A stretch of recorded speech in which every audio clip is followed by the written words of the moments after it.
Friends, આજે આપણે વાત કરવાની છે હાઇડ્રોજન વર્ણપટની રેખાઓ વિશે બોર અભિધારણાને આધારે હાઇડ્રોજન વર્ણપટની સમજૂતી. બોર અભિધારણા વિશે આપણે શીખી ગયા.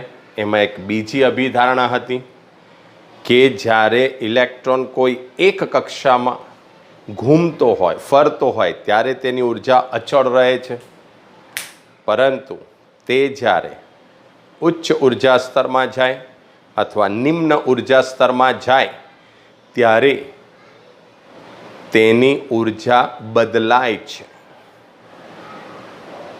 એક ઉર્જા સ્તરમાંથી બીજા ઉર્જા સ્તરમાં જવાની ઘટનાને કહેવાય સંક્રાંતિ. ઇલેક્ટ્રોન સંક્રાંતિ કરે તો ઉર્જાનો ફેરફાર થાય છે. એ ઉર્જાના ફેરફારને કહેવામાં આવે છે ડેલ્ટા ઈ. એ જે ઉર્જાનો ફેરફાર ડેલ્ટા ઈ છે તે બે ઉર્જા સ્તરો EF અને EIના તફાવત જેટલું હોય છે. બરાબર? ઓકે, એક ઉર્જા સ્તર EF અને બીજા ઉર્જા સ્તરની જે ઉર્જા છે તેને આપણે EI તરીકે ઓળખીએ. F4 ફાઇનલ એટલે કે અંતિમ, I4 ઇનિશિયલ એટલે કે શરૂઆતની. પહેલા ઇલેક્ટ્રોન શરૂઆતની ઉર્જા અવસ્થામાં હોય ત્યાંથી તે EFની અંદર આવે. બરાબર? ત્યાર પછી તેની ઉર્જા EF થાય. એ બંને વચ્ચેના તફાવતને કહેવામાં આવે છે ડેલ્ટા ઈ. હવે આપણે બોરની અભિધારણા પ્રમાણે જો જોઈએ તો EF બરાબર શું થશે? તો કે EF બરાબર -RH અપોન NF સ્ક્વેર. બરાબર? અને એ જ રીતે EI એટલે કે પહેલાની ઉર્જા -RH અપોન NI સ્ક્વેર. બરાબર? તો આ પ્રમાણે બે ઉર્જા સ્તરમાં આપણે ઉર્જા ગણી શકીએ. આગળ આપણે સમીકરણ શીખી ગયેલા -RH into 1 upon N square. -RH into 1 upon N square એટલે -RH અપોન N સ્ક્વેર થયો. હવે ફાઇનલ હોય તો NF સ્ક્વેર અને ઇનિશિયલ હોય તો NI સ્ક્વેર. NF એટલે કે પહેલાનું ઉર્જા સ્તર અને NF એટલે અંતિમ ઉર્જા સ્તર અને NI એટલે શરૂઆતનું ઉર્જા સ્તર. એક ઉર્જા સ્તરમાંથી ઇલેક્ટ્રોન બીજા ઉર્જા સ્તરમાં જાય છે. બરાબર? ઓકે, તો આ બંને કિંમત અહીં મૂકીએ તો -RH એટલે કે રીડબર્ગ અચળાંક અપોન NF સ્ક્વેર માઇનસ ફરી પાછું બીજા કૌંસમાં -RH upon NI square. Okay, તો બરાબર. હવે જોજો -RH અપોન NF સ્ક્વેર જેમ છે તેમ, પણ આ જોજો માઇનસ પ્લસ કૌંસમાં RH અપોન NI સ્ક્વેર. આ બહાર ચાલ્યો ગયો માઇનસ એટલે પ્લસ. આ પદને હું આખો આગળ લઈ લઉં તો RH છેદમાં NI સ્ક્વેર, RH છેદમાં NI સ્ક્વેર એને આગળ લઈ લીધો મેં, ઓછા આની નિશાની માઇનસ RH છેદમાં NF સ્ક્વેર. RH ને કોમન કાઢીએ તો ડેલ્ટા ઈ બરાબર RH into 1 upon NI square -1 upon NF square. 1 upon NI square -1 upon NF square પ્રમાણેનું આપણને સમીકરણ મળશે. બરાબર? ઓકે, આ સમીકરણ ઉર્જાના ફેરફાર જેટલું થશે. બરાબર? ફરી એકવાર આવા ઉર્જાના ફેરફાર બે રીતે થાય, બરાબર જોજો. બરાબર, ઓકે. તો એક નીચા ઉર્જા સ્તરમાંથી ઊંચા ઉર્જા સ્તરમાં ઇલેક્ટ્રોન નીચા ઉર્જા સ્તરમાંથી ઊંચા ઉર્જા સ્તરમાં જાય ત્યારે તેને શું કરવું પડે? ઉર્જાનું અવશોષણ કરવું પડે. શું કરવું પડે? ઉર્જાનું અવશોષણ કરવું પડે. બરાબર, ઓકે. તો એક છે NF અને બીજું છે NI. તે માટે NF greater than NI. NF ઊંચો ઉર્જા સ્તર, NI નીચો ઉર્જા સ્તર. શરૂઆતના નીચા ઉર્જા સ્તરમાંથી ઇલેક્ટ્રોન જાય છે ઊંચા ઉર્જા સ્તરમાં, પરંતુ એમ કરવા માટે તેને ઉર્જાનું શોષણ અથવા અવશોષણ કરવું પડે. એને માટે તે વિકિરણ સ્વરૂપે ઉર્જા શોષે. કયા સ્વરૂપે? વિકિરણ સ્વરૂપે ઉર્જા શોષે. હવે બીજું, ઊંચા ઉર્જા સ્તરમાંથી નીચા ઉર્જા સ્તરમાં ઇલેક્ટ્રોન જાય ત્યારે ઉર્જાનું ઉત્સર્જન થાય. તે વખતે NF લેસ ધેન NI. બરાબર, ઓકે. તો એ વખતે ઊંચા ઉર્જા સ્તરમાંથી ઇલેક્ટ્રોન ક્યાં જાય છે? નીચા ઉર્જા સ્તરમાં. બરાબર, એટલે કે એમાં શરૂઆતનો જે ઉર્જા સ્તર છે તે ઉર્જા સ્તર ઊંચો. શરૂઆતનો ઉર્જા સ્તર કેવો? ઊંચો. અને પછીનો ઉર્જા સ્તર કેવો? નીચો. બરાબર, અથવા આ જ વસ્તુને આપણે આ રીતે લખી શકીએ, NI ગ્રેટર ધેન NF. બરાબર, તો ઊંચા ઉર્જા સ્તરમાંથી નીચા ઉર્જા સ્તરમાં જાય છે. બરાબર, આમાં શરૂઆતનો ઉર્જા સ્તર ઊંચો છે અને પછીનો ઉર્જા સ્તર નીચો છે, માટે ઉર્જાનું શું થશે? ઉત્સર્જન. ગમે તે હોય, એક જગ્યાએથી ઉપર જાય કે એક જગ્યાએથી નીચે જાય,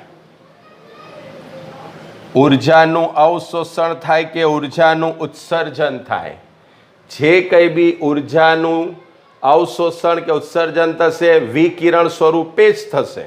અને એ વિકિરણની એક ચોક્કસ આવૃત્તિ હોય અને તે આવૃત્તિ માટે વર્ણપટમાં આપણને એક કાળી રેખા મળે છે. બસ હવે આટલું બિલકુલ માઇન્ડ ક્લિયર કરી જ દેવાનું. ઇલેક્ટ્રોન એક ઉર્જા સ્તરમાંથી બીજા ઉર્જા સ્તરમાં જાય, ઉપર જાય કે નીચે જાય, ઉર્જાનું અવશોષણ થાય કે ઉત્સર્જન, પણ તે વિકિરણ સ્વરૂપે થાય. એ વિકિરણની ચોક્કસ આવૃત્તિઓ હોય અને દર એક આવૃત્તિ માટે એક બ્લેક કલરની રેખા અથવા એક રેખા તમને મળે. એને જ કહેવાય વર્ણપટની રેખા. રેખીય વર્ણપટ એ રીતે આખો રચાઈ જાય. બરાબર, જરાક પણ હવે કન્ફ્યુઝ થવાની જરૂર નથી. આટલી વસ્તુ ક્લિયર મગજમાં રાખવાની. અચ્છા, આપણે અત્યારે વાત કરી કે એ વિકિરણની એક ચોક્કસ આવૃત્તિ હોય, તો એ આવૃત્તિ શોધવાનું સૂત્ર હવે આપણે મેળવીશું. પણ એ પહેલા અહીંયા RH ને કહેવાય રીડબર્ગ અચળાંક. એની વેલ્યુ આપણને ખબર છે, માટે ડેલ્ટા E બરાબર ડેલ્ટા E બરાબર 2.18 ગુણ્યા 10⁻18 upon 1/ni square -1/nf square. આ તમારે માટે અગત્યનું પહેલું સમીકરણ, જેની મદદથી એક ઉર્જા સ્તરમાંથી બીજા ઉર્જા સ્તરમાં ઇલેક્ટ્રોન જો જાય તો તે માટે થતો ઉર્જાનો ફેરફાર ગણી શકાય. એ ઉર્જા વિકિરણ સ્વરૂપે હશે, વિકિરણની એક ચોક્કસ આવૃત્તિ હશે. એટલે મારું હવે બીજું કામ એ આવૃત્તિ શોધવાનું. બરાબર, હવે એવા વિકિરણની આવૃત્તિ શોધવા માટેનું આપણે સૂત્ર મેળવીશું. તો એવી આવૃત્તિ શોધવા માટેનું સૂત્ર છે ડેલ્ટા E/H. ન્યુ બરાબર શું થાય? Delta E/H. જ્યાં ડેલ્ટા E તો તમારી પાસે છે જ 2.18 ગુણ્યા 10⁻18 ઇન્ટુ 1/ni² માઇનસ 1/nf², છેદમાં h ની કિંમત 6.626 ગુણ્યા 10⁻⁻34. બરાબર. h બરાબર 6.626 ગુણ્યા 10⁻−34. જો આ કિંમત આપણે સમીકરણમાં મૂકી દઈશું તો આપણને એક વેલ્યુ મળશે અને તે બરાબર 3.29 ગુણ્યા 10⁻15 1/ni² માઇનસ 1/nf². કૌંસમાં તો એની એ જ વેલ્યુ રહેશે 1/ni² માઇનસ 1/nf². હવે આ થઈ વાત ન્યૂની. હવે બરાબર બીજી વાત 12 ન્યૂ. બરાબર. આ તમને આપશે આવૃત્તિ. બરાબર. આવૃત્તિ શેમાં હશે? હર્ટ્ઝમાં. બરાબર. આવૃત્તિ શેમાં હશે? હર્ટ્ઝ અથવા તો સેકન્ડ ઇન્વર્સમાં. હવે આવૃત્તિ શોધવા માટેના સૂત્રની આપણે વાત કરી. હવે વાત કરીએ છીએ તરંગ સંખ્યા માટે. કઈ સંખ્યા માટે? તરંગ સંખ્યા માટે. તરંગ સંખ્યા એટલે 12 ન્યૂ. બરાબર.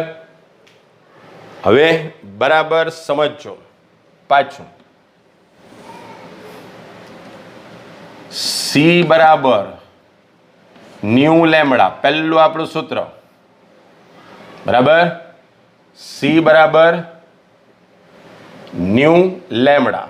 હવે લેમડાને સૂત્રનો કરતા બનાવીએ તો લેમડા બરાબર C/ન્યૂ થાય. બરાબર. લેમડા બરાબર શું થાય? C/ન્યૂ થાય ને.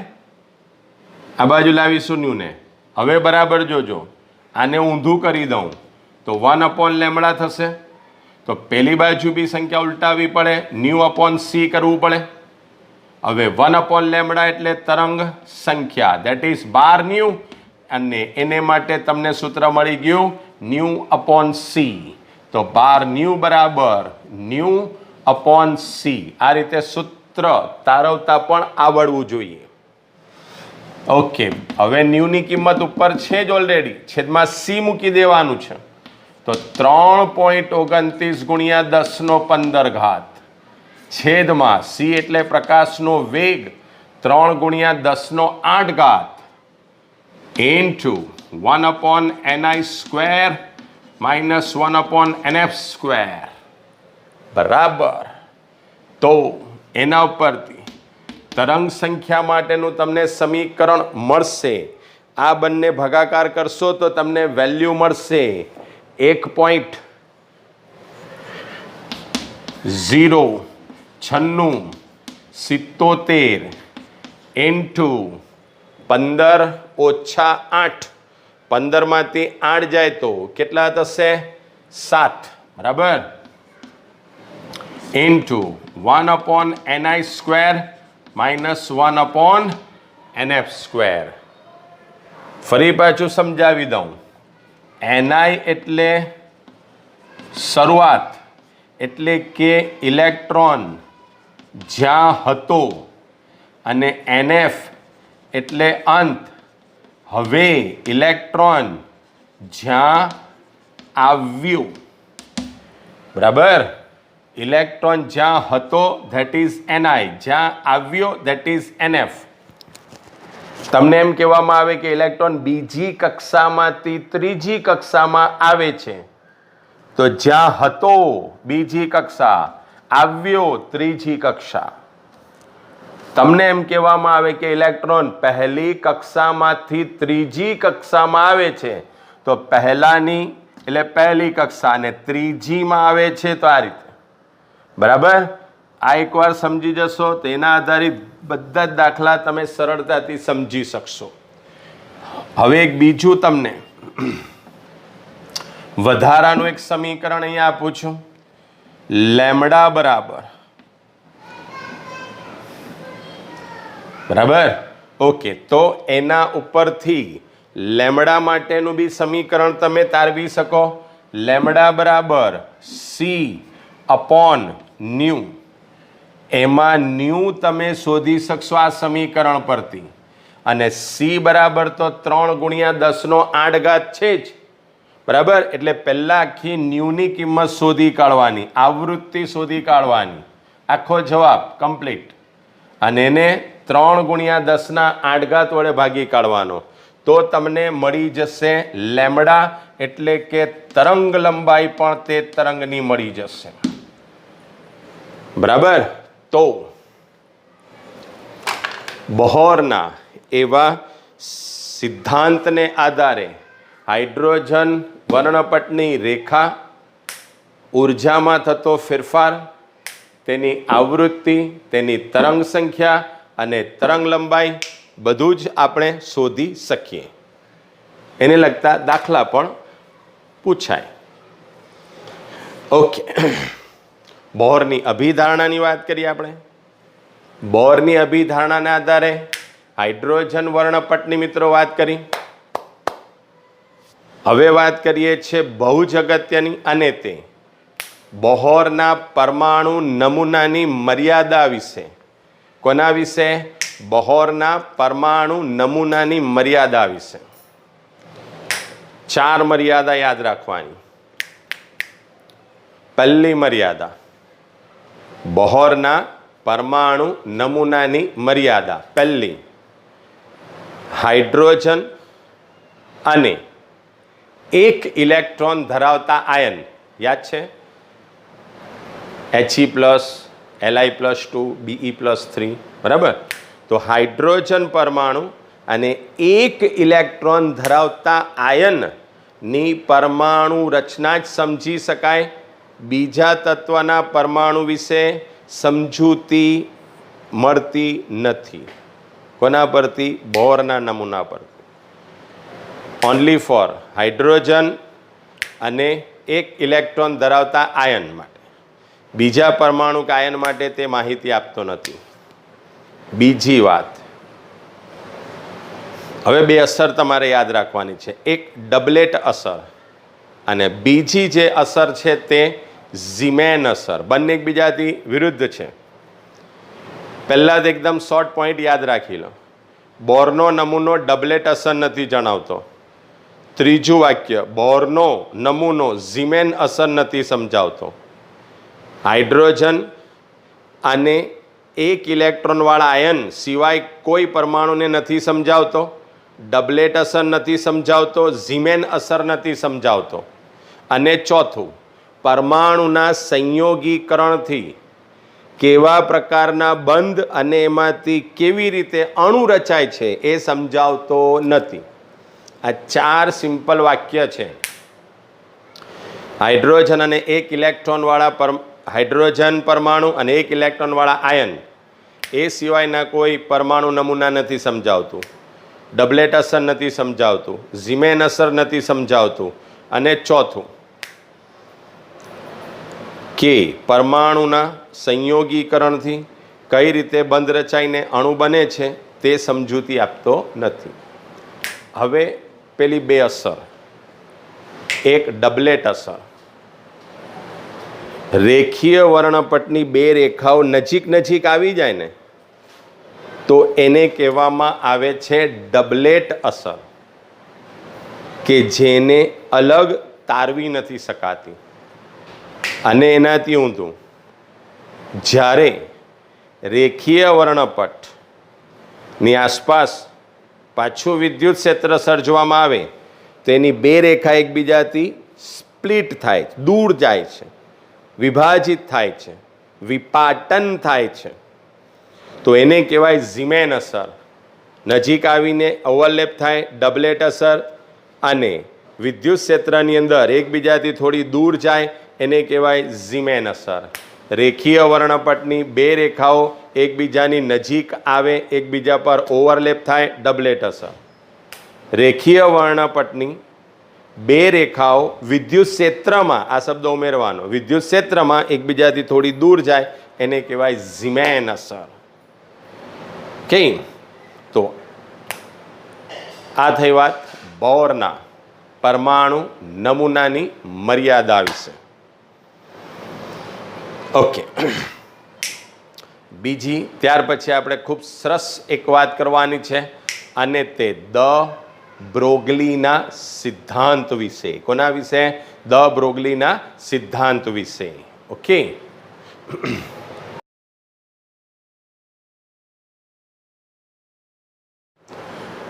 દ બ્રોગલીના સિદ્ધાંતની વાત કરીએ તો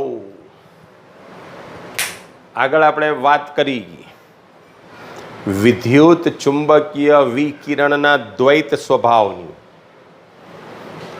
સૌર ઉર્જા અથવા વિકિરણ વિદ્યુત ચુંબકીય તરંગો સ્વરૂપે આવે છે. તે તરંગ અને કણ એમ બંને પ્રકૃતિ દર્શાવે છે. એને કહેવાય દ્વૈત સ્વભાવ. આ જ વસ્તુનો અભ્યાસ દ બ્રોગલીએ કર્યો, અને દ બ્રોગલીએ બરાબર સમજો, પ્રકાશ કે જે તરંગ તરીકે વર્તે છે એવું 9મા 10મા ધોરણ સુધી તમને ખબર હતી. હવે ખબર પડી કે તે કણ પ્રકૃતિ પણ ધરાવે, એટલે કે બેવડો સ્વભાવ ધરાવે, તરંગ અને કણ. ઓકે, આ જ વસ્તુનો દ બ્રોગલીએ પણ અભ્યાસ કર્યો અને દલીલ કરી કે પ્રકાશ કે જે એક પ્રકારનો તરંગ છે એવું વર્ષોથી સ્વીકારેલું છે, તેને હવે કણ પ્રકૃતિ છે એવું આપણે સાબિત કર્યું. વિકિરણ પ્રકાશ, બરાબર, વિકિરણ અથવા પ્રકાશ કે જેને તરંગ પ્રકૃતિ છે એવું વર્ષોથી ખબર છે, એને માટે આપણે સ્વીકાર્યું કે તેને કણ પ્રકૃતિ છે. તો પછી કોઈ કણ ને તરંગ પ્રકૃતિ હોય એ શક્ય છે. દ બ્રોગલીએ એના ઉપર સંશોધનો કર્યા અને સાબિત કર્યું કે કણ પણ તરંગની જેમ વર્તે છે, પણ શરત એ કે તે કણ ખૂબ જ સૂક્ષ્મ હોવો જોઈએ અને મોટે ભાગે વીજ ભારિત હોવો જોઈએ. બરાબર, તો એવો કણ એટલે ઇલેક્ટ્રોન. એમણે કહ્યું કે કણને અથવા ઇલેક્ટ્રોન કે જે કણ છે, કણ તરીકે આપણે ઓળખીએ છીએ, તે પણ તરંગ તરીકે વર્તે છે. કણ તરંગ તરીકે વર્તે છે અને તેને તરંગ લંબાઈ અને વેગમાન હોય છે. શું હોય છે? તરંગ લંબાઈ અને વેગમાન. દ બ્રોગલીએ કહ્યું કે ઇલેક્ટ્રોન જેવા કણો તરંગ સ્વરૂપે વર્તે છે, એમને એક ચોક્કસ તરંગ લંબાઈ હોય છે, અને બીજી વાત, તેઓને એક ચોક્કસ વેગમાન હોય છે. એને માટે એમણે એક સૂત્ર આપ્યું એ તરંગ લંબાઈ માટે, બહુ જ ઇમ્પોર્ટન્ટ, લેમ્બડા બરાબર h/mv, જ્યાં h એટલે પ્લાન્કનો અચળાંક, m એટલે ઇલેક્ટ્રોનનું દળ અને v એટલે કે તેનો વેગ. બરાબર, ફરી લેમ્બડા બરાબર h/mv, જ્યાં h એટલે પ્લાન્કનો અચળાંક કેટલો? 6.626 ગુણ્યા 10⁻³ જૂલ સેકન્ડ. m એટલે પદાર્થનું દળ. ધારો કે ઇલેક્ટ્રોન હોય તો me 9.109 × 10⁻³ કિલોગ્રામ ઇલેક્ટ્રોનનું દળ. v એટલે કે વેગ. v એટલે શું? વેગ. બરાબર, તો જો આપણે h તો જાણીએ જ છે, m જાણીએ છીએ, ખાલી ઇલેક્ટ્રોનનો વેગ જાણી લઈએ ને કે તે કેટલી ઝડપથી ગતિ કરે છે, તો એની તરંગ લંબાઈ શોધી શકાય. બરાબર, હવે એ તરંગ લંબાઈ તમને મળશે કયા યુનિટમાં? મીટર એકમમાં. એના નાના એકમો ખબર છે આપણને, pm, nm, એંગસ્ટ્રોમ વગેરે. દ બ્રોગલીએ આગળ કહ્યું કે ઇલેક્ટ્રોનને તરંગ સ્વભાવ છે અને તે એક ચોક્કસ તરંગ લંબાઈ ધરાવે છે. આ વસ્તુનો ઉપયોગ કરીને દુનિયાનું સૌથી ઇમ્પોર્ટન્ટ સાધન બન્યું and that is electron microscope. Electron microscope.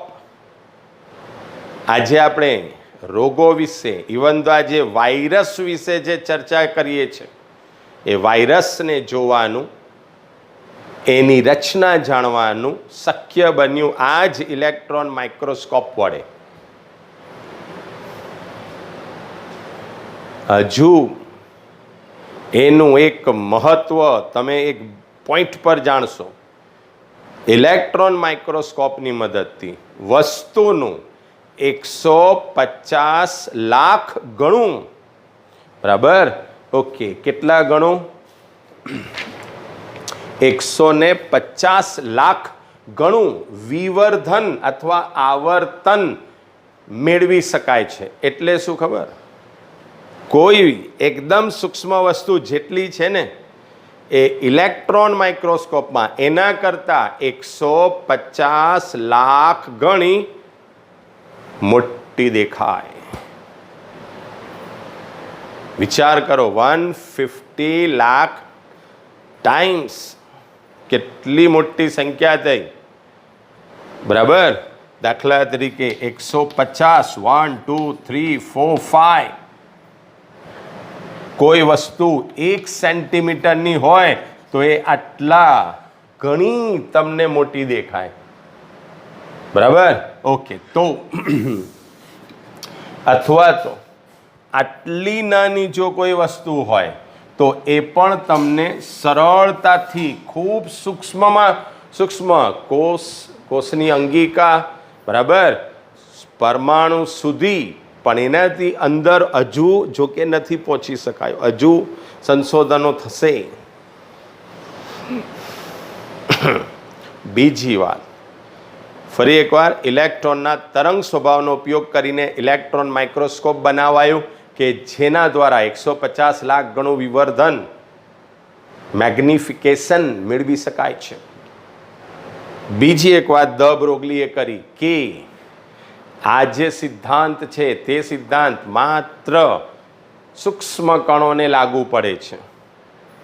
1 milligram કરતાં બી બહુ ઓછું વજન હોવું જોઈએ. 1 મિલીગ્રામ બી હોય તો મોટી તરંગ નહીં ચાલે, એના કરતાં બી ઘણું નાનું.